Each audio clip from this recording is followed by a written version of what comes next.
The baby's cry pierced through the silence of the luxury penthouse at 2:47 a.m., but it wasn't his daughter's wail that made Marcus Bennett's blood run cold. It was the complete, suffocating silence that followed, a silence so absolute it felt like the world had stopped breathing. He stood frozen in the marble entryway, his hand still gripping the doorknob, his heart hammering against his ribs as his eyes adjusted to the dim glow of the nursery lamp, spilling into the hallway. Something was wrong, terribly, irreversibly wrong. And in that moment, the self-made millionaire, who had conquered boardrooms and built empires from nothing, realized that all his wealth, all his power, couldn't prepare him for what he was about to discover. Marcus had left his 6-month-old daughter Emma with Rosa, the nanny his late wife had hired just weeks before the car accident that shattered their world. It had only been 3 hours, a quick emergency meeting with investors in Tokyo via video conference that couldn't wait. Rosa had seemed competent, experienced, with impeccable references spanning 20 years of child care. His mother-in-law had interviewed her personally. Everything had checked out. Everything should have been fine. But as Marcus moved through his penthouse now, past the abstract paintings worth more than most people's homes, past the floor-to-ceiling windows overlooking Manhattan's glittering skyline, he felt a primal dread rising in his throat.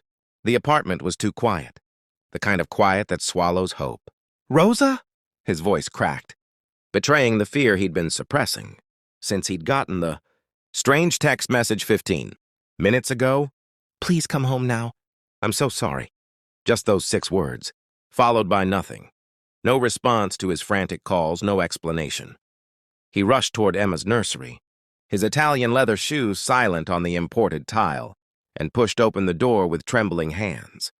The room was bathed in the soft amber glow of the nightlight his wife had chosen, a small moon projecting stars across the ceiling, stars that Emma was supposed to grow up counting with her mother. But his wife was gone, and now Marcus froze. The scene before him was nothing like what his panicked mind had conjured during the desperate drive home.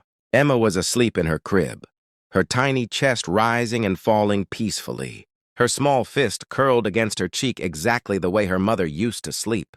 She was fine, perfectly, beautifully fine. But Rosa sat on the floor beside the crib, her back against the wall, tears streaming silently down her weathered face. In her lap lay scattered photographs, dozens of them, and clutched in her shaking hands was an old newspaper clipping. Yellowed with age, she looked up at Marcus with eyes full of such profound sorrow that he felt his anger dissolve into confusion.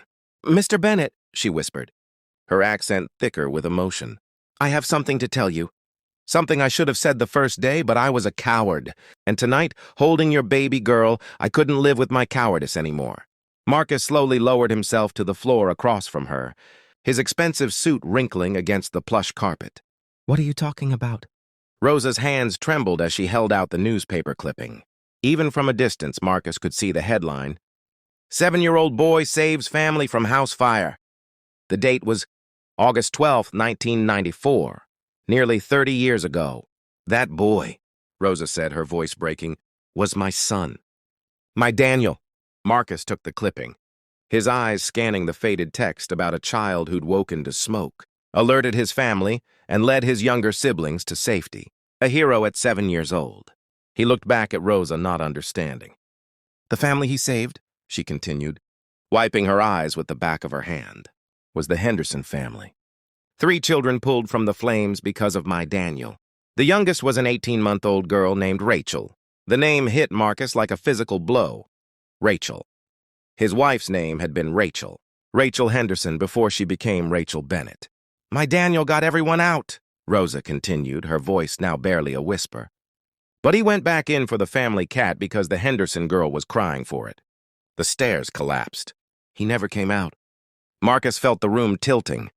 He'd heard the story, of course. Rachel's family had told him about the fire, about the brave neighborhood boy who'd saved them. But he'd never known the boy's name, never asked enough questions, never connected that tragedy to the woman sitting before him. You're Daniel's mother, he breathed. Rosa nodded, tears flowing freely now. When Mrs. Henderson, your mother-in-law, called me about the nanny position, I almost said no. But then she told me her daughter had just lost her husband in an accident, that she had a baby girl, that she needed help. She didn't remember me, Mr. Bennett. It had been so long and I looked different. I was younger then, my hair was dark, my face hadn't yet been carved by grief. But I knew exactly who they were. Why didn't you tell us? Because I was afraid, Rosa said simply. Afraid you would think I wanted something from you. Afraid you would pity me or feel obligated to me. Afraid that my pain would add to yours when you had already lost so much. Your wife had just died, Mr. Bennett. You were drowning in grief, learning to be a father alone. How could I walk in and say, hello, I'm the mother of the boy who died saving your wife's life 30 years ago? Marcus stared at the photographs scattered around. Rosa, pictures of a smiling boy with gap-toothed grins and bright eyes, frozen forever at 7 years old. A boy who'd given his life so that Rachel could live, so that Rachel could grow up, fall in love, and give birth to the baby sleeping peacefully in the crib above them. So you've been taking care of Emma? Marcus said slowly. Caring for the granddaughter of the family your son saved? And you never said anything. It wasn't about debt or obligation, Rosa said firmly, meeting his eyes. I wanted to be here. When Mrs. Henderson called, it felt like Daniel was giving me a gift, a chance to protect something precious that existed because of his bravery. To hold this baby who is alive because my son was courageous. Every night I rock her to sleep, I feel close to him again. I feel like his sacrifice meant something beautiful and continuing. Then why tell me now? Marcus asked. Why tonight? Rosa picked up one of the photographs, Daniel blowing out birthday candles. His face illuminated with pure joy. Because tonight, while you were gone, Emma wouldn't stop crying. Nothing worked. And I found myself talking to her about Daniel, telling her about the brave boy who saved her grandmother, singing her the songs I used to sing to him. And she calmed down. She fell asleep listening to stories about the brother she'll never meet. The uncle who died before she was born, but who gave her the gift of existence. Rosa looked up at Marcus, her eyes fierce despite the tears. And I realized I was being selfish keeping this secret. Emma deserves to know where she comes from. She deserves to know about the boy who made her family possible. And you deserve to know that the woman caring for your daughter isn't just a hired nanny. I'm someone who understands that life is precious and fragile and worth every sacrifice. Marcus felt tears sliding down his own cheeks now. Tears he hadn't allowed himself to shed since the funeral. He thought about Rachel, about her kindness, and her fierce love for their daughter in the brief time she'd had with her. He thought about a 7-year-old boy running into flames for a cat because a baby girl was crying. He thought about Rosa, who had lost everything but chose to give love anyway. Rosa, he said quietly, do you know what Rachel's last words to me were? In the hospital before she slipped away? Rosa shook her head. She said, make sure Emma knows about miracles. Make sure she knows that strangers can become angels, and that love multiplies instead of dividing. I thought she was delirious from the pain medication, but she wasn't, was she? She was thinking about your son. She remembered, Rosa whispered. She never forgot, Marcus confirmed. And now I understand why she insisted on hiring someone older. Someone experienced, someone recommended by her mother. She was looking for you, wasn't she? Even if she didn't consciously know it. They sat in silence for a long moment. Two people bound by loss and love, and the sleeping baby whose very existence was a testament to selfless courage. Finally, Marcus spoke again. I have a request, he said. Actually, it's not a request. It's what should have happened from the beginning. Rosa looked at him questioningly. I want you to be Emma's grandmother, Marcus said firmly. Not her nanny, not her caregiver, her grandmother. You'll live here in the guest suite if you'd like, or we'll get you an apartment nearby, whatever you prefer. Emma will grow up knowing Daniel's story. She'll see his pictures. She'll visit his grave, and she'll understand that she comes from a line of people who choose love over fear, who run toward danger to save others, who give everything for those they love.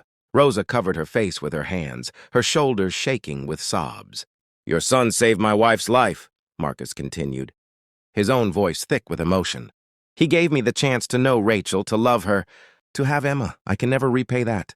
But I can make sure his memory lives on. I can make sure Emma knows she carries the legacy of a hero. Mr. Bennett, Rosa managed through her tears. Marcus, he corrected gently. Family calls me Marcus. Rosa looked at the sleeping baby, then back at Marcus. "I would be honored," she whispered. "So honored." And Marcus, "Thank you for not being angry that I kept this secret." Marcus reached across the space between them and took her hand. "How could I be angry? You've been giving Emma the greatest gift, love without expectation, care without condition. That's what family does." As dawn broke over Manhattan, painting the sky in shades of rose and gold, Marcus and Rosa sat together in Emma's nursery, sharing stories. Rosa told him about Daniel, his love of baseball, his terrible singing voice, his determination to become a firefighter when he grew up. Marcus told her about Rachel, how she volunteered at burn centers, how she'd donated anonymously to fire safety education programs, how she'd lived her life trying to honor the gift she'd been given. And Emma slept peacefully, surrounded by the love of those who had lost but chose to love anyway, carried by the legacy of a boy who'd proven that one small act of courage could ripple through generations, creating beauty from ashes, hope from grief, and family from strangers. Sometimes the greatest inheritance isn't money or property or prestigious names. Sometimes it's the simple, profound truth that love, real, sacrificial, unconditional love never dies. It just transforms, multiplies, and continues to save lives long after the hero has gone.